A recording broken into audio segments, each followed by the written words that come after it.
ACL, PCL, MCL. ACL అనేది లోపల, PCL లోపల ఉంటుంది, ఎంసీఎల్ ఇక్కడ సైడ్ అంటే out side, inner side, leg inner సైడ్లో ఉంటుంది. సో నాకు 3 కట్ అయినాయి, 3 టేర్ అయినాయి. దాని గురించి నాకు నీమ్స్లో ఆపరేషన్ చేపిద్దామని ఫిక్స్ అయినాం.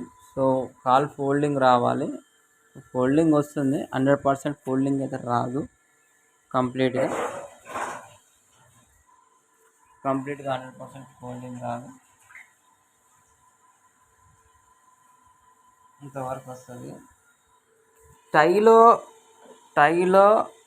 టై మొత్తం లూజ్ అయిపోతుంది మనకి కంప్లీట్గా. ఈ టైకి చాలా డిఫరెన్సెస్ ఉంటుంది. ఇది కొంచెం బక్కగా ఉంటుంది, ఇది కొంచెం లడ్డుగా ఉంటుంది, మంచి ఫిట్గా ఉంటుంది. చూడండి, ఫిట్గా ఉంటుంది.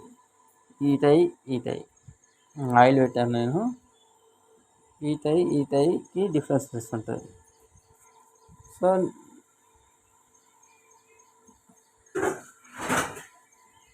మనకి మ్యాక్సిమం 15 to 20 days అయితేనే మంచిగా ఉంటుంది. ప్రైవేట్ హాస్పిటల్స్లలో ఇమ్మీడియట్గా మనకి ఆపరేషన్ చేస్తామని అంటారు.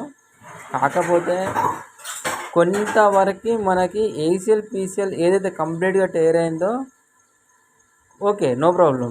కానీ గ్రేడ్ 1, గ్రేడ్ 2, గ్రేడ్ 3 అలా టేర్ అయితే ఉంటే, అంటే నాకు యాక్చువల్గా ఏసిఎల్, పీసీఎల్ కంప్లీట్ టేర్ అయిపోయినాయి.